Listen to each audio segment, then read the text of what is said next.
നമസ്കാരം, welcome to study links. നമ്മൾ ഇന്ന് ഗ്ലിംസസ് ഓഫ് ദി എമിറേറ്റ്സ് എന്ന് പറയുന്ന 7ാം ക്ലാസ്സിലെ 3ാമത്തെ ചാപ്റ്ററിന്റെ ക്വസ്റ്റ്യൻ ആൻസറും ആക്ടിവിറ്റിയാണ് അല്ലെ. നമ്മൾ കഴിഞ്ഞ വീഡിയോ എന്ത് ചെയ്തു, പാഠം മുഴുവൻ ഡിസ്കസ് ചെയ്തിട്ടുണ്ടായിരുന്നു. കേൾക്കാത്തവർക്ക് അത് പോയി കേൾക്കാം. നമ്മുടെ ന്യൂ വേർഡ്സ് എല്ലാം പറഞ്ഞിട്ടുണ്ടായിരുന്നു. നമ്മളെ ചാപ്റ്ററിൽ തന്നെ വരുന്ന കുറെ ക്വസ്റ്റ്യൻസ് അല്ലേ, അതിന്റെ ആൻസറുകളും അതിന്റെ ചാപ്റ്ററിന്റെ അവസാനമുള്ള ക്വസ്റ്റ്യൻസ് അതുപോലെ ആക്ടിവിറ്റീസും ആണ് ഈ വീഡിയോയിൽ ഡിസ്കസ് ചെയ്യാൻ പോകുന്നത്. ഒന്നാമത്തെ ക്വസ്റ്റ്യൻ വായിച്ചോളൂ. Why does the author say that he had to squeeze in 2 days? Squeeze in 2 days എന്ന് പറയുന്നത് 2 ദിവസത്തേക്ക് ചുരുക്കി അല്ലെങ്കിൽ ഞെക്കി പിഴിഞ്ഞു എന്നൊക്കെ നമ്മൾ അർത്ഥം അല്ലേ. അങ്ങനെ പറയാൻ കാരണം എന്തുകൊണ്ടാണ് അദ്ദേഹം അങ്ങനെ പറഞ്ഞത്? The author says that he had squeezed in 2 days because he had only a short amount of time, just 2 days. അദ്ദേഹത്തിന് എന്തുണ്ടായിരുന്നുള്ളൂ? വളരെ ചുരുങ്ങിയ സമയം, അതായത് 2 ദിവസം മാത്രമേ ഉണ്ടായിരുന്നുള്ളൂ. അതുകൊണ്ടാണ് അദ്ദേഹം സ്ക്യൂസ്ഡ് ഇൻ 2 days എന്ന് പറയാൻ കാരണം. On his way back home from visiting his niece to in Oman.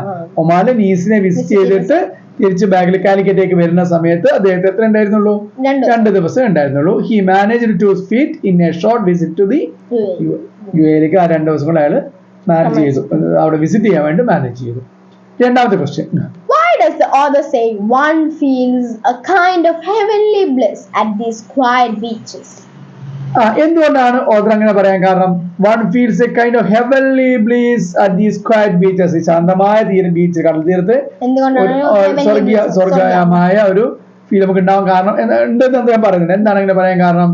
The author says one feels a kind of heavenly bliss at these quiet beaches because the calm sea and quiet beaches make a person feel very happy and peaceful, like being in heaven. Like being in heaven. Heaven ഉള്ളതുപോലെ എന്ത് തോന്നുകയാണ്? calm sea ആണ്, quiet ബീച്ചും, ശാന്തമായ കടലും ശബ്ദമില്ലാത്ത വളരെ ശാന്തമായിട്ടുള്ള എന്താണ് കടൽ തീരമാണ്.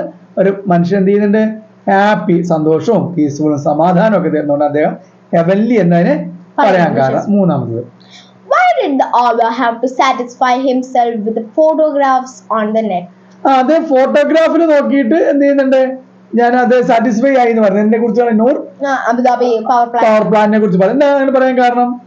The author had to satisfy himself with the photographs on the net because tourists are not allowed inside the Noor Abu Dhabi solar power plant.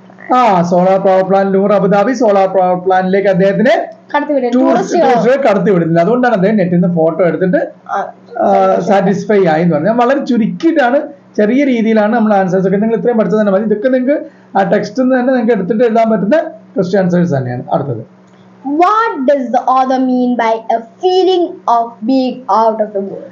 Out of the world, ലോകത്തിന് പുറത്താണ് ഞാനെന്ന് തോന്നൽ അദ്ദേഹത്തിന് ഉണ്ടാക്കി. എന്തുകൊണ്ടാണ്? The author means that the boat ride at Port Dubai late in the evening with the dazzling lights and their reflections on the creek felt so extraordinary and amazing that it seemed unreal or out of the world. എന്തൊക്കെയാണ് അദ്ദേഹത്തിന് unreal അല്ലെങ്കിൽ യാഥാർത്ഥ്യമല്ല, ലോകത്തിന് പുറത്തുള്ള തോന്നിക്ക് എന്തൊക്കെ കാര്യങ്ങളായിരുന്നു? ബർദുബായിലുള്ള boat ride, dazzling lights, തിളങ്ങുന്ന ലൈറ്റുകൾ, and reflection, അതിന്റെ ക്രീക്കിലുള്ള അതിന്റെ റിഫ്ലക്ഷൻ, ഇതെല്ലാം കണ്ടിട്ട് എക്സ്ട്രാ ഓർഡിനറി, സാധാരണമായിട്ട് തോന്നിയിട്ട് അമേസിംഗ് ആയിട്ട് അത്ഭുതകരമായിട്ട് അദ്ദേഹത്തിന് തോന്നിയല്ലേ. അതുകൊണ്ടാണ് അദ്ദേഹം അത് ഔട്ട് ഓഫ് ദ വേൾഡ് എന്നതിനെ സൂചിപ്പിക്കാൻ കാരണം. Last question. Why did the author think he was unlucky in his visit to the Louvre Museum? Louvre മ്യൂസിയത്തിലേക്ക് അദ്ദേഹത്തിന്റെ വിസിറ്റ് അൺലക്കി ആണ്, അല്ലെങ്കിൽ ഒരു ഭാഗ്യമില്ലായിരുന്നു എന്ന് പറയാൻ കാരണം എന്താ? The author thought he was unlucky in his visit to the Louvre Museum because he had only half a day to spend there and wished he had at least a week to explore it fully. Louvre museum ഫുള്ളായിട്ട് explore ചെയ്യണമെങ്കിൽ അദ്ദേഹത്തിന് ഒരു ആഴ്ച വേണമെന്നായിരുന്നു അദ്ദേഹം ആഗ്രഹിച്ചു. പക്ഷെ അദ്ദേഹത്തിന് ആകെ 2 ദിവസമില്ല, ഹാഫ് എ ഡേ കിട്ടും. മ്യൂസിയത്തിലേക്ക് ഹാഫ് എ ഡേ കിട്ടുള്ളൂ. ടോട്ടൽ 2 ദിവസമാണ് യുഎഇയിൽ അദ്ദേഹത്തിന്. അതിൽ തന്നെ മ്യൂസിയത്തിലേക്ക് അദ്ദേഹത്തിന് ഹാഫ് എ ഡേ കിട്ടിയുള്ളൂ. അതുകൊണ്ടാണ് അദ്ദേഹത്തിന് ഫീൽ ചെയ്തത് അൺഹാപ്പി ആയിട്ട്, അൺലക്കി ആയിട്ട് ഫീൽ ചെയ്യാൻ കാരണം.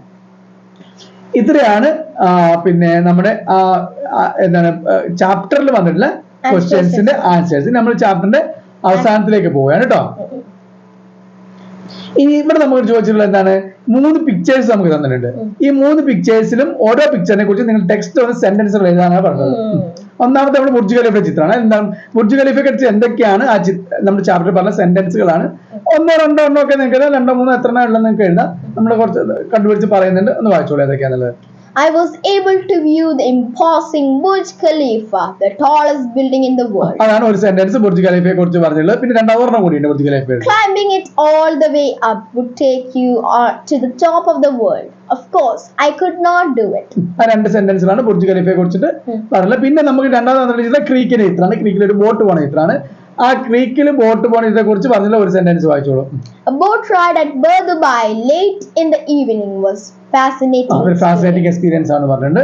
പിന്നെ നമുക്ക് പറഞ്ഞിട്ടുള്ളത് നമ്മുടെ സോളാർ പവർ പ്ലാന്റിന്റെ ചിത്രമാണ്. പക്ഷെ അത് കുറെ സെന്റൻസ് വരും. ആ പാരഗ്രാഫിലുള്ള ഒരുവിധം സെന്റൻസുകളൊക്കെ ഇതിൽ വരാണ്. നിങ്ങൾ ഒന്നോ രണ്ടോ എണ്ണം എഴുതി ഏതൊക്കെയാണോ അതൊന്ന് വായിച്ചോളൂ. At Sihan in Abu Dhabi, I caught sight of something unexpected. അതൊരു സെന്റൻസ് ആണ്. It was the entrance to the new Abu Dhabi solar power plant. അതും ആ സോളാർ പവർ പ്ലാന്റിനെ കുറിച്ചുള്ള സെന്റൻസ് ആണ്. It is the largest single-site solar power plant in the world, producing a stupendous 1.2 gigawatts of power. Of course, tourists are not allowed inside. I had to satisfy myself with the magnificent photographs of the power plant on the net. The plant has an amazing 3.2 million solar plants. I wish tourists were given an aerial view of the plant. ഈ പറഞ്ഞ sentence എല്ലാം power പ്ലാന്റിനെ കുറിച്ചാണ്. രണ്ടെണ്ണോ അല്ലെങ്കിൽ മൂന്നെണ്ണോ നിങ്ങൾക്ക് text ചെയ്യാനുള്ള space ഉണ്ടാവുള്ളൂ. നമുക്ക് എഴുതിയാലും മതിയില്ലേ. ഇനി രണ്ടാമത്തെ ആക്ടിവിറ്റിയാണ്. Sera is guiding her friend Mizhi. Sir ആരെ ഗൈഡ് ചെയ്യാൻ? ആർക്കാണ് വഴി? മിഴിക്ക്. Who is not familiar with the locality. ആ സ്ഥലത്തെ കുറിച്ചിട്ട് വലിയ അറിവില്ലാത്ത, ഫെമിലിയർ അല്ലാത്ത, പരിചിതമല്ലാത്ത മിഴിക്ക് എന്ത് ചെയ്യാണ്? സാറ പറഞ്ഞു കൊടുക്കാണ് on how to reach her school. അവിടെ സ്കൂളിൽ എങ്ങനെ എത്താന്നല്ലേ നമ്മൾ വഴി പറഞ്ഞു കൊടുക്കില്ലേ. ആ ഒരു കോൺവെർസേഷൻ അവിടെ തന്നില്ല. കോൺവെർസേഷൻ ഒന്ന് വായിക്കൂ. എന്നിട്ട് നമുക്ക് അതിന്റെ ആക്ടിവിറ്റി എന്താണെന്ന് നോക്കാം. രണ്ട് സെന്റൻസ് വായിച്ചോളൂ. ഞാൻ അർത്ഥം പറഞ്ഞുതരാം. Miri, hey Sarah, do you know how to get to my school? Town Model School? Town model എന്റെ സ്കൂളിലേക്ക് പോകുന്ന വഴി നിനക്ക് അറിയോ? Sarah, you never gone to school from here, have you? നീ ഇവിടുന്ന് സ്കൂളിലേക്ക് പോയിട്ടില്ലല്ലോ. Miri, never. How should I get there? On foot or taking a bus? ഞാൻ എങ്ങനെ പോകും? നടന്നിട്ടാണോ ബസ്സിനാണോ? Sarah, why don't you walk? It's fun. എന്താ നിനക്ക് നടന്നൂടെ? നല്ല രസമാണ്. Cool. മിഴിയാണ്. Mizhi. Cool. So how do we get there? എങ്ങനെ നമ്മൾ അവിടേക്ക് എത്താം? Sarah, all right. Listen. This lane joins a beach road. Walk along Beach Road till you come to this big green sign for Thowel Theorem Road. Everything clear so far? Simple sentence ആണ്. അർത്ഥം പറഞ്ഞിരിക്കുന്നത് എന്താണ് ഞാൻ പറയാം. Line joins beach റോഡിലെത്തും. Walk long beach road കൂടെ നടക്കുക till you come to a big green signal. ഒരു വലിയ ഗ്രീൻ സിഗ്നൽ, പച്ച സിഗ്നൽ എത്തും. അത് തൂവൽ തീരം റോഡിന്റെ പേരാണ്. Everything clear? ഇതെല്ലാം ക്ലിയർ ആയോ? Got it. Beach Road, Green Side, Thowel Theorem Road. മൂന്ന് കാര്യം എനിക്ക് മനസ്സിലായി. Beach road, green signal, green sign, Thooval Theeram road. മൂന്ന് മനസ്സിലായി. Sarah, exactly. അങ്ങനെ തന്നെ. Turn left and keep going for about 200 meters. എന്റെ അടുത്തേക്ക് തിരിയ 200 മീറ്റർ പോവാം. Then turn left again onto Anganwadi Road. അവിടെ വീണ്ടും അംഗനവാടി റോഡിലേക്ക് ലെഫ്റ്റിലേക്ക് തിരിയാ. ഓക്കെ. Right. What's next? പിന്നെന്താണ്? Sarah, walk past the post office and the park. It's a nice stroll. എന്താണ്? ഏതൊക്കെ പാസ് ചെയ്ത് പോകണം? പോസ്റ്റ് ഓഫീസും പാർക്കും. Miri, that is wonderful. What comes after that? Sarah, turn left onto Railway Station Road. അവിടുന്ന് അടുത്തേക്ക് എവിടേക്കാണ്? റെയിൽവേ സ്റ്റേഷൻ റോഡിലേക്ക് തിരിയണം. Keep going straight. After about 150 meters, you'll see your school on the left. 150 metre ചെയ്യുമ്പോൾ left സൈഡിൽ എന്ത് കാണും? School. School ആണ് ലെഫ്റ്റ് സൈഡിൽ കാണും. You won't miss it. There is an ice cream shop around the corner. Across the road. നിങ്ങൾ ഒരിക്കൽ തെറ്റില്ല കാണാൻ. നേരെ ഓപ്പോസിറ്റ് അക്രോസ് തന്നെ ഒരു ഐസ്ക്രീം ഷോപ്പും നിനക്ക് കാണാൻ പറ്റും. That's all fully. I will have to go by. നമ്മൾ വഴി പറഞ്ഞു. നമ്മൾ പലർക്കും എവിടെയാണോ ഒരു കടയോ സ്കൂളോ പോസ്റ്റ് ഓഫീസോ ഒക്കെ നമ്മൾ ചോദിക്കുമ്പോൾ വഴി പറഞ്ഞു കൊടുക്കാറുണ്ട്. ഇത് കുറച്ച് ലോങ് ആയിട്ട് പോകാനുള്ള വഴി പറഞ്ഞു കൊടുക്കണം. അപ്പൊ വഴി പറഞ്ഞു കൊടുക്കേണ്ട ഒരു സ്റ്റൈൽ എങ്ങനെയാണെന്നാണ് ഇംഗ്ലീഷിൽ എങ്ങനെ പറഞ്ഞു കൊടുക്കാന്നാണ് പറഞ്ഞത്. ലെഫ്റ്റിലേക്ക് തിരിയുക, അല്ലെങ്കിൽ റൈറ്റിലേക്ക് തിരിയുക. അപ്പോൾ ലെഫ്റ്റിലേക്ക് തിരിയുമ്പോൾ അവിടെ എന്ത് കാണും, അല്ലെങ്കിൽ എത്ര മീറ്റർ മുന്നോട്ട് പോകണം, പോണ വഴിക്ക് എന്ത് കാണും, ഇല്ലേ, ഓരോ സ്ഥലത്ത് ചെല്ലുമ്പോൾ എന്ത് കാണും എന്നുള്ള സിഗ്നൽസും സയൻസും ഒക്കെ ചേർത്തിട്ടാണ് നമ്മൾ വഴി പറഞ്ഞു കൊടുക്കുക. ഇതല്ലേ വേ ടു മൈ സ്കൂൾ അല്ല. ഇപ്പൊ പറഞ്ഞു കൊടുത്ത വഴിയുടെ ഏകദേശം ചിത്രീകരണമാണ് കാണേണ്ട. പറഞ്ഞ തൂവൽ തീരം റോഡ് നമുക്ക് അവിടെ കാണാം, പോസ്റ്റ് ഓഫീസ് കാണാം, ബാങ്ക് കാണാം, പാർക്ക് കാണാം. ഇതെല്ലാം വെച്ചിട്ടാണ് വഴി പറഞ്ഞു കൊടുത്തിട്ടുള്ളത്. Let us read the following instructions. താഴെ ഇൻസ്ട്രക്ഷൻ കൊടുത്തിട്ടുണ്ട്, വായിക്കൂ. To reach Town Model School, go straight along Beach Road for 50 meters. You can spot a big green signboard indicating Thuval Theorem Road. Go 200 meters along Thuval Theorem Road and take a left turn to Anganwadi Road. Continue walking past the post office and the park. Take the first left turn onto Railway Station Road. Walk straight ahead for 150 meters. You'll find the school on your left. You won't miss it if you notice the ice cream shop across the road. ഇപ്പൊ അവിടെ മിഴിയും സാറേയും തമ്മിലൊരു conversation നമുക്ക് തന്നെ ഓരോരുത്തർ ചോദിക്കുന്നു, മറുപടി പറയുന്നു. ഇത്രയും കാര്യങ്ങൾ വെച്ചിട്ട് മൊത്തമായിട്ട് ഒരു ഇൻസ്ട്രക്ഷൻ ആണ് എങ്ങനെ ഈ സ്ഥലത്ത് അവിടേക്ക് എത്തിച്ചേരാൻ എന്നുള്ള ഒരു പാരഗ്രാഫായിട്ട് ഒരു 8-10 സെന്റൻസിൽ അത് ഡിസ്ക്രൈബ് ചെയ്തിരിക്കുകയാണ്. ആ വഴി ഫുള്ളായിട്ട് നമുക്ക് ഒരാൾക്ക് എഴുതി കൊടുക്കും, അല്ലെ പറഞ്ഞു കൊടുക്കുക, ഒന്നിച്ചില്ല ഇങ്ങോട്ട് ചോദ്യങ്ങളില്ലാതെ പറഞ്ഞു കൊടുക്കുന്ന ഒരു സ്റ്റൈലാണ് ഇവിടെ കൊടുത്തിട്ടുള്ളത്, അല്ലെ? അതാണ് നമ്മൾ വായിച്ചത്. ഇവിടെയാണ് നമ്മുടെ ഫസ്റ്റ് ആക്ടിവിറ്റി എന്താണ്? Take your pencil, crayons and paper. പേപ്പറും ക്രയോൺസും പെൻസിലും എടുക്കുക. Let's draw a map connecting your home to your school. നിങ്ങളുടെ വീട്ടിൽ നിന്ന് സ്കൂളിലേക്ക് പോകുന്ന മാപ്പ് നിങ്ങൾ വരയ്ക്കുക. Show landmarks on the way. Landmarks എന്തൊക്കെ അവിടെ സൂചകങ്ങളാണ്, അല്ലെ? ഇന്ന സാധനങ്ങൾ നമ്മൾ വഴിയിൽ കാണുന്നത്.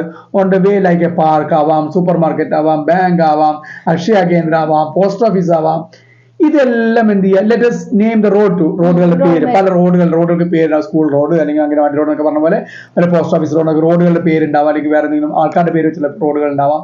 ഇങ്ങനെയുള്ള പേരുകൾ എഴുതുക. ഇതിന്റെ എല്ലാം ഇൻഡിക്കേറ്റ് ചെയ്യുക. Use all the bright crayons you have to make the map colorful. എല്ലാ തെളിച്ച കളർ crayons യൂസ് ചെയ്തിട്ട് നല്ല കളർഫുൾ ആയിട്ടുള്ള മാപ്പ് നമ്മൾ മുകളിൽ കണ്ടില്ലേ, അതേപോലെ തന്നെ എന്ത് ചെയ്യുക? നിങ്ങളുടെ വീട്ടിൽ നിന്ന് നിങ്ങൾക്ക് അപ്പൊ ഓരോരുത്തരും വരയ്ക്കുന്ന വ്യത്യസ്തം ഉണ്ടാവും, അല്ലെ? നിങ്ങളുടെ വീട്ടിൽ നിങ്ങളുടെ സ്കൂളിലേക്കുള്ള നിങ്ങൾ സ്വന്തമായിട്ട് ചെയ്യുക. ഇനി activity B. Write a paragraph describing the way to school from your home and share it with your friends. You may consider some of these directions. ഇവിടെ ഇനി അടുത്ത് പാരഗ്രാഫ് എഴുതാൻ പറഞ്ഞിട്ടുണ്ട്. നിങ്ങളുടെ വീട്ടിൽ നിന്ന് സ്കൂളിലേക്ക് പോകുന്ന വഴി എഴുതി ഡിസ്ക്രൈബ് ചെയ്ത് മുകളിൽ കാണിച്ച പോലെ സാറേയും മിഴിയും തമ്മിൽ പറഞ്ഞു കൊടുത്തത് പോലെയുള്ള ഒരു ഡിസ്ക്രിപ്ഷൻ നിങ്ങൾ വരച്ചു വെച്ചിട്ട് എഴുതണം. പുസ്തകത്തിലുള്ള പോലെ അല്ല എഴുതേണ്ടത്, നിങ്ങൾ സ്വന്തമായിട്ട് എഴുതണം. നിങ്ങളുടെ വീട്ടിൽ സ്കൂളിലേക്ക് പോകുന്ന വഴിയാണ് എഴുതേണ്ടത്. You may consider some of these direction. ഈ പറഞ്ഞിട്ടുള്ള ഡയറക്ഷന്റെ ഏതെങ്കിലും ഇതെല്ലാം ഉപയോഗിക്കണം എന്നല്ല കേട്ടോ. ഇവിടെ കുറെ ഡയറക്ഷൻ നമുക്ക് ഇതിൽ ഏത് വേണമെങ്കിലും ഉപയോഗിക്കാം. ഇപ്പൊ ഇതൊരു ഉദാഹരണത്തിൽ പറഞ്ഞിട്ടുണ്ട്, പിന്നെ you will see A bank on the left എന്ന് പറഞ്ഞത്. നിങ്ങൾ എടുത്ത ഭാഗത്ത് കാണും ഒരു ബാങ്ക് കാണുകയാണ്. പക്ഷെ നിങ്ങളുടെ സ്കൂളിൽ പോകുമ്പോൾ നിങ്ങൾ ബാങ്ക് കാണുന്നുണ്ടാവില്ല, അല്പം വേറെ ഷോപ്പ് ആയിരിക്കും. അപ്പൊ എന്താണോ അത് നിങ്ങൾക്ക് മാറ്റിയിട്ട് അതിനനുസരിച്ച് നിങ്ങൾക്ക് എഴുതാൻ പറ്റും. ഇവിടെ തന്നുള്ള ഇൻഡിക്കേഷൻ വെച്ച് ഞാനൊരു എക്സാമ്പിൾ എങ്ങനെയാണ് എഴുതേണ്ടത് എന്നുള്ളൊരു ഒരു എക്സാമ്പിൾ ഇവിടെ നമ്മൾ വായിക്കുന്നുണ്ട്, ഉണ്ടാക്കിയിട്ടുണ്ട്. അതുപോലെ അല്ല ഒരിക്കലും എഴുതേണ്ടത്. നിങ്ങളുടെ വീട്ടിൽ നിന്ന് നിങ്ങളുടെ സ്കൂളിലേക്ക് പോകുന്നതാണ് എഴുതേണ്ടത്. ഞാൻ രണ്ട് എക്സാമ്പിൾസ് വായിക്കാം. ഒരു എക്സാമ്പിൾ ഇപ്പൊ ഈ പറഞ്ഞു വെച്ചിട്ടൊക്കെ വരുന്ന മാതിരി ഒരു എക്സാമ്പിൾ വായിച്ചോളൂ. To get to school from my home, go along the street until you reach the traffic lights. You'll see a bank on the left. It's about 2 kilometers from here. Keep going straight on this road and miss the first 2 turns. At the roundabout, take the first exit, then turn left at the crossroads and take the second right. Keep walking beyond the park. Once you reach the junction, turn right. My school is on the other side of the road, and you'll see it in front of on your left. ഇപ്പൊ നമ്മൾ തന്നിട്ടുള്ള സൂചകങ്ങളൊക്കെ ഉപയോഗിച്ചിട്ട് indications ഒക്കെ ഉപയോഗിച്ചിട്ട് എഴുതിയിട്ടുള്ള ഒരു ഓപ്ഷനാണ് അത്, അല്ലെ? എങ്ങനെ നമ്മൾ പിന്നെ സ്കൂളിലേക്കുള്ള വഴി എങ്ങനെ നമുക്ക് എഴുതാം എന്നുള്ളതാണ് കേട്ടോ. അപ്പൊ നിങ്ങൾ എന്ത് ചെയ്യുക? അതേപോലെ തന്നെ നിങ്ങളുടെ സ്കൂളിലേക്ക് പോകുന്ന നിങ്ങൾക്ക് ഇതേപോലെ തന്നെ എഴുതാൻ സാധിക്കും കേട്ടോ. അപ്പൊ നിങ്ങളത് ആ ആക്ടിവിറ്റി അതേപോലെ തന്നെ ചെയ്യുക. നമ്മള് going to the third activity. Your friend Neshwa Mariam from UAE decided to visit your home in Kerala. നിങ്ങളുടെ ഫ്രണ്ട് നെഷ്വ മറിയം എവിടെ നിന്ന് വരുന്നുണ്ട്? UAE നിന്ന് നിങ്ങളുടെ കേരളത്തിലെ നിങ്ങളുടെ വീട്ടിലേക്ക് വരികയാണ്. Here is the boarding pass of Neshwa Mariam who arrives at Cochin International Airport from Dubai International Airport. ഏത് എയർപോർട്ട് തന്നെ? ദുബായ് ഇന്റർനാഷണൽ എയർപോർട്ട് ആണ് വരുന്നത്. ഏത് എയർപോർട്ടിൽ ഇറങ്ങുന്നത്? കൊച്ചിൻ എയർപോർട്ട്. ഫ്ലൈറ്റിൽ പോയിട്ടുള്ളവർക്കും നിങ്ങളുടെ വീട്ടുകാർ പോയിട്ടോ നിങ്ങൾക്ക് അറിയാൻ പറ്റും. നമ്മൾ ഫ്ലൈറ്റിൽ കയറുന്ന സമയത്ത് ഒരു ബോർഡിംഗ് പാസ് കിട്ടും, അല്ലെ? നമ്മൾ ടിക്കറ്റ് എന്ന് പറഞ്ഞാൽ ടിക്കറ്റ് നമ്മൾ എടുത്തിട്ട് അവിടെ ചെന്ന് ഫ്ലൈറ്റിൽ കയറുന്ന പിന്നെ നമ്മൾ ബോഡി അവിടെ ടിക്കറ്റ് കാണിച്ച് കഴിയുമ്പോൾ അതെല്ലാം വെരിഫൈ ചെയ്ത് പാസ്പോർട്ടൊക്കെ വെരിഫൈ ചെയ്ത് നമുക്കൊരു ബോർഡിംഗ് പാസ് കിട്ടും. ഈ ബോർഡിംഗ് പാസ്സാണ് നമ്മൾ എവിടെ ഇമിഗ്രേഷനിലും അവിടെ ഫ്ലൈറ്റിൽ കയറുന്ന സമയത്ത് നമ്മൾ യാത്ര അവസാനം വരെ നമ്മൾ സൂക്ഷിക്കുന്ന ഒരു രേഖയാണ് ബോർഡിംഗ് പാസ്. ബോർഡിംഗ് പാസിന്റെ ഒരു എക്സാമ്പിളാണ് ഇവിടെ കാണിച്ചത്, അല്ലേ? അവിടെ എന്താണ് എയർലൈൻ്റെ പേരുണ്ടാവും, അല്ലെ? ആരോ വിസ് എയർവേസ് എയർലൈൻ്റെ പേരുണ്ട്. ബോർഡിംഗ് പാസ് എഴുതിയിട്ടുണ്ട്. പാസഞ്ചറുടെ പേരുണ്ടാവും, ബാർകോഡ് ഉണ്ടാവും, ഫ്രം എവിടെ നിന്നാണ് എവിടേക്കാണ്, ദുബായ് ടു കൊച്ചി ഉണ്ട്. ഫ്ലൈറ്റിന്റെ പേരുണ്ടാവും, സീറ്റ് നമ്പർ ഉണ്ടാവും. അല്ല, ആ ബോർഡിംഗ് പാസ് കിട്ടുമ്പോഴാണ് നമുക്ക് സീറ്റ് നമ്പർ ഒക്കെ പ്രിന്റ് ചെയ്ത് തരാം. ഫ്ലൈറ്റ് യാത്ര ചെയ്യുന്ന ഡേറ്റ് ഉണ്ടാവും, ബോർഡിംഗ് ടൈം അത് എപ്പോഴാണ് നമ്മൾ ഫ്ലൈറ്റിലേക്ക് ബോർഡ് ചെയ്ത് കയറുന്ന സമയം ഉണ്ടാവും. ഗേറ്റ്, ഒരു എയർപോർട്ടിൽ തന്നെ ഒരുപാട് ഗേറ്റുകൾ ഉണ്ടാവും. പല 5 ഫ്ലൈറ്റ് വരുന്നുണ്ടെങ്കിൽ 5 ഗേറ്റ്, 1 2 3 4 അങ്ങനെ ഗേറ്റുകൾക്ക് നമ്പർ ഉണ്ടാവും. അപ്പോൾ ഏത് ഗേറ്റിൽ കൂടെയാണ് കയറേണ്ടത്. അപ്പോൾ 2 പാർട്ട് ഉണ്ടാവും അല്ലേ. ഒരു പാർട്ട് അവിടെ മുറിച്ച് കൊടുക്കണം, അവിടെ നമ്മുടെ കയ്യിൽ വെക്കണം. അങ്ങനെ അതിനൊരു സാമ്പിളാണ് തന്നിട്ടുള്ളത്. You can see the passenger's name, boarding airport, destination, flight number, seat number and departure gate number. ഇത്രയും കാര്യം നമുക്ക് ഇവിടെ കാണാൻ പറ്റും. A passenger cannot enter a flight without a boarding pass. ഒരു ബോർഡിംഗ് പാസ് ഇല്ലാതെ ഒരിക്കലും ഒരു പാസഞ്ചർ ഫ്ലൈറ്റിലേക്ക് കയറ്റില്ല. അപ്പൊ ഇത് മസ്റ്റ് ആയിട്ടുള്ള ഒരു സാധനമാണ്. ഇപ്പൊ ഇവിടെ നമുക്കൊരു ആക്ടിവിറ്റി തന്നിട്ടുണ്ട്. അതിന് മുന്നേ ഒരു കാര്യം കൂടി പറയുന്നുണ്ട്. എന്താണ് ആക്ടിവിറ്റിയിൽ പറഞ്ഞത്? ആഫ്റ്റർ ലാൻഡിങ് നമ്മൾ ഇറങ്ങി നമ്മുടെ വന്ന് കൊച്ചിയിൽ പോയി ഇറങ്ങി. Nashwa Mariyam was given a form, ഒരു ഫോം കൊടുത്തു. എന്തിനാണ്? To be filled up, fill ചെയ്യാൻ വേണ്ടിയിട്ട്. ഹെൽപ്പ് ഹെർ കംപ്ലീറ്റ് ഇറ്റ്, അവർക്ക് അത് പൂരിപ്പിക്കാൻ വേണ്ടി നിങ്ങൾ ഹെൽപ്പ് ചെയ്യണം. You can see the boarding pass to fill some of the entries. അപ്പൊ ബോർഡിംഗ് പാസിലുള്ള വിവരങ്ങൾ കൂടി വെച്ചിട്ടാണ് എന്ത് ചെയ്യേണ്ടത്? നമ്മളത് ഫില്ല് ചെയ്തത്. Self reporting form. All passengers coming to India are required to fill up this pro forma and submit it at the travelers counter at exit ചെയ്യുന്ന എയർപോർട്ടിൽ അത് കൊടുക്കണം. അവിടെ എന്തൊക്കെയാണുള്ളത്? പേഴ്സണൽ ഇൻഫർമേഷൻ ആണ് ചോദിച്ചത്. Personal information, name of the passenger നമ്മൾ എന്ത് ചെയ്തും? നഷ്വ മറിയം ചെയ്തും. Flight number AB123, seat number 123A 123A അല്ലേ, 123A. ഡേറ്റ് നമ്മൾ അത് പറഞ്ഞ date of 2023. Port of origin ആണ്. നമ്മൾ എവിടുന്നാണ് യാത്ര? Port of origin of journey. എവിടെ യാത്ര തുടങ്ങിയത്? ദുബായ്. എവിടെയാണ് പോർട്ട് ഓഫ് ഫൈനൽ ഡെസ്റ്റിനേഷൻ? എവിടെയാണ്? കൊച്ചിയിലാണ് എത്തിയിട്ടുള്ളത്. പിന്നെ അതിന് കോൺടാക്ട് അഡ്രസ് ചോദിച്ചിട്ടുണ്ട്. കോൺടാക്ട് അഡ്രസ് നിങ്ങൾക്ക് ഇഷ്ടം അഡ്രസ് നമ്മളിപ്പോൾ 58 സ്ട്രീറ്റിന്റെ പേര് ഗാന്ധി നഗർ എഴുതി, വില്ലേജ് അരീക്കോട് എഴുതി, താലൂക്ക് തഹസിൽദാർ താലൂക്ക് ഏറനാട് എഴുതി, ഡിസ്ട്രിക്ട് അല്ലെങ്കിൽ സിറ്റി മലപ്പുറം എഴുതി, സ്റ്റേറ്റ് കേരള എഴുതി, പിൻകോഡ് നമുക്ക് ഇഷ്ടമുള്ള എഴുതാം. ഒരു ഫോൺ നമ്പർ നമുക്ക് ഇഷ്ടമുള്ള ഫോൺ നമ്പർ എഴുതാം, ഇഷ്ടമുള്ള മൊബൈൽ നമ്പർ എഴുതാം, ഒരു ഇമെയിൽ അഡ്രസ്സും നിങ്ങൾ സ്വന്തമായിട്ട് തന്നെ നിങ്ങൾക്ക് ഫില്ല് ചെയ്യാവുന്നേ ഉള്ളൂ. പിന്നെ ഒരു കാര്യം ചോദിക്കുന്നത്, നിങ്ങൾ ലാസ്റ്റ് 28 ഡേയ്സിൽ ഏതൊക്കെ രാജ്യങ്ങൾ വിസിറ്റ് ചെയ്തോളൂ. അത് നിങ്ങൾ വേണമെങ്കിൽ കൂടുതൽ പോയിട്ടുണ്ടെങ്കിൽ അത് എഴുതാം. യുണൈറ്റഡ് അറബ് എമിറേറ്റ്സ് എഴുതി. പിന്നെ 3 കാര്യങ്ങളാണ് ചോദിക്കുന്നത്. എന്ത്? നിങ്ങൾക്ക് ഫീവർ ഉണ്ടോ, കഫ് ഉണ്ടോ, റെസ്പിറേറ്ററി ഡിസീസ്, ശ്വാസം സംബന്ധമായ ശ്വാസം മുട്ടോ അങ്ങനെ അസുഖങ്ങൾ എന്തെങ്കിലും ഉണ്ടോ, നോ. അത്രയും കാര്യങ്ങളാണ് നമ്മളവിടെ മാർക്ക് ചെയ്തിട്ടുള്ളത്. ഇത്രയും കാര്യങ്ങളാണ് അതിൽ പറഞ്ഞിട്ടുള്ളത് അല്ലേ. ഇനി 4ാമത്തെ ആക്ടിവിറ്റി, note the words in italics the following sentence. തന്നിട്ടുള്ള സെന്റൻസിൽ ഇറ്റാലിക്സിൽ കൊടുത്തിട്ടുള്ള വേർഡ് ഏതാണ്? The sea had the same serene appearance everywhere. One experience kind of heavenly bliss at these quiet beaches. നമ്മുടെ ടെക്സ്റ്റുള്ള സെന്റൻസ് ആണ്. അവിടെ സെറീൻ എന്നുള്ള വാക്ക് എന്ത് ഇറ്റാലിക്സ് തന്നിട്ടുണ്ട്. രണ്ടാമതാണ്, I was able to view the imposing Burj Khalifa, the tallest building in the world. അവിടെ imposing the word italics തന്നിട്ടുണ്ട്. Some words are used to describe people, place and things. They describe how people, places or things look like, taste, smell or feel. ചില വേർഡുകൾ നമ്മൾ എന്തിനെങ്കിലും describe ചെയ്യാൻ വേണ്ടി, സ്ഥലത്തിനോ ആൾക്കാരെ describe ചെയ്യാൻ വേണ്ടി ഉപയോഗിക്കും അല്ലെ. അങ്ങനെയുള്ള വേർഡുകളാണത്. Write a description about a place you have recent visited using some of these words. താഴെ തന്നിട്ടുള്ള കുറെ വേർഡ്സ് ഉണ്ട്. ഇത് ഉപയോഗിച്ചിട്ട് എന്ത് ചെയ്യണം? നിങ്ങൾ വിസിറ്റ് ചെയ്ത ഒരു സ്ഥലത്തെ കുറിച്ചിട്ട് എഴുതാനാണ് പറഞ്ഞിട്ടുള്ളത്. ഇവിടെ beautiful, pretty, quiet, busy, peaceful, noisy, green, safe, dangerous, crowded, empty, colorful, lively, breathtaking, peaceful, bustling, vibrant. ഇതൊക്കെ നമ്മൾ പല പാഠങ്ങളായിട്ടൊക്കെ പഠിച്ചിട്ടുള്ള വേർഡ്സ് ആണ്. അർത്ഥം നിങ്ങൾക്ക് അറിയാവുന്നതാണ്. ബ്യൂട്ടിഫുൾ അല്ല സൗന്ദര്യമുള്ളത്, പ്രെറ്റി സൗന്ദര്യമുള്ള തന്നെയാണ്, ക്വയറ്റ് വളരെ ശാന്തമായത്, ബിസി തിരക്കുള്ളത്, പീസ്ഫുൾ സമാധാനപരമായത്, നോയ്സി വളരെ ശബ്ദമുള്ളത്, ഗ്രീൻ പച്ച, സേഫ് അറിയാലോ അല്ലെ. എല്ലാം അറിയാവുന്ന വാർഡുകളാണ്. ഡേഞ്ചറസ്, ക്രൗഡഡ് ഒക്കെ. നമുക്ക് നമ്മളിത് പിന്നെ നിങ്ങൾ സ്വന്തമായിട്ട് തന്നെ നിങ്ങൾക്ക് എഴുതാൻ പറ്റും ഇത്തരം വേർഡ്സ്. അത് എങ്ങനെ എഴുതാന്നുള്ള ഒരു 2 എക്സാമ്പിൾസ് നമ്മൾ പറയാം. 2 വ്യത്യസ്തമായ എക്സ്പീരിയൻസ്, 2 വ്യത്യസ്തമായിട്ടുള്ള പിന്നെ നമ്മൾ ആ സ്ഥലത്ത് പോയിന്റ് എക്സ്പീരിയൻസ് അല്ലെങ്കിൽ അവിടെ കണ്ട അതിന്റെ ഡിസ്ക്രിപ്ഷൻ എങ്ങനെ എഴുതാം എന്നുള്ളതിന് 2 എക്സാമ്പിൾസ് ആണ്. ഒന്ന്, recently I visited a beautiful park near my home. The park was very green and filled with colorful flowers that made it look pretty and vibrant. Even though it was a bit busy with families and children playing, there were quiet areas where you could sit and relax. The atmosphere was peaceful and it felt very safe and welcoming. The park's calm lake were especially breathtaking, providing a lovely, quiet spot amidst the lovely surroundings. Overall, it was a great place to unwind and enjoy nature. ഇത്രയാണ് നമ്മളൊരു വീടിനടുത്തുള്ള ഒരു park visit ചെയ്തതിന്റെ details. ഇത് നമുക്ക് വേറെ സ്ഥലമൊക്കെ എഴുതാൻ പറ്റാം ഈ വേർഡ്സ് ഒക്കെ ഉപയോഗിച്ചിട്ട്. രണ്ടാമത് നമ്മുടെ ഒരു സ്ട്രീറ്റ് മാർക്കറ്റ് വിസിറ്റ് ചെയ്തതിന്റെയാണ് വായിച്ചോളൂ. I recently visited a lively street market that was truly bustling with activity. The area was vibrant and full of colorful stalls, making it look quite pretty and energetic. Despite the noisy atmosphere and the crowd, there were some quieter corners where you could escape the hustle and bustle. The market had a mix of green plants and colorful decorations that made it visually appealing.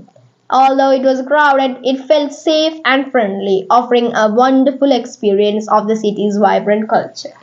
Almost same words ഒക്കെ തന്നെയാണ് ഉപയോഗിച്ചത്. നമ്മൾ സ്ഥലം ഒന്ന് മാറ്റി. നേരത്തെ നമ്മൾ park പറഞ്ഞു, രണ്ടാമത് മാർക്കറ്റ് പറഞ്ഞു. ഇത് തന്നെ എഴുതണമെന്നില്ല. നിങ്ങൾക്ക് ഇഷ്ടമുള്ള ഏതെങ്കിലും ഒരു പ്ലേസ് വിസിറ്റ് ഇതേപോലെ തന്നെ ഈ വേർഡ്സ് ഒക്കെ ഉപയോഗിച്ചുകൊണ്ട് നിങ്ങൾക്ക് എഴുതാൻ പറ്റും. ഇത്രയാണ് ഈ ചാപ്റ്ററിൽ നമ്മൾ ആക്ടിവിറ്റീസ്, ക്വസ്റ്റ്യൻ ആൻസർ എല്ലാം നമ്മൾ ഡിസ്കസ് ചെയ്തു. എല്ലാം നിങ്ങൾ ക്ലിയർ ആയെന്ന് കരുതുന്നു. ക്വസ്റ്റ്യൻ ആൻസർ ഒക്കെ നിങ്ങൾ എഴുതിയെടുത്ത് തന്നെ പഠിക്കുക. ആക്ടിവിറ്റികൾ നിങ്ങൾ ഇതുപോലെ കോപ്പി എടുത്ത് വെക്കാതെ നിങ്ങളുടേതായ രീതിയിൽ മാറ്റി എഴുതുക കേട്ടോ. അങ്ങനെ തന്നെ ആയിക്കോളുന്ന ആൻസർ നിങ്ങളുടേതായ രീതിയിൽ നിങ്ങൾക്ക് സ്വന്തമായിട്ട് തന്നെ എഴുതാൻ പറ്റും. നിങ്ങൾ അധ്യാപകരെ കാണിക്കുക, അവർ അത് കറക്റ്റ് ചെയ്ത് തരും. ഏതായാലും നമ്മൾ ഈ ചാപ്റ്ററോട് അവസാനിക്കുകയാണ്. അടുത്ത ഒരു ചാപ്റ്റർ നമ്മൾ അടുത്ത വീഡിയോയിൽ അടുത്ത ചാപ്റ്ററായിട്ട് വരുന്നുണ്ട്. എല്ലാവരും വീഡിയോ ലൈക്ക് ചെയ്യുക, നിങ്ങളുടെ ഫ്രണ്ട്സിനെല്ലാം ഷെയർ ചെയ്ത് കൊടുക്കുക. ഓക്കെ, എല്ലാവരും നന്നായിട്ട് പഠിക്കുക. Thank you. Bye bye. Bye.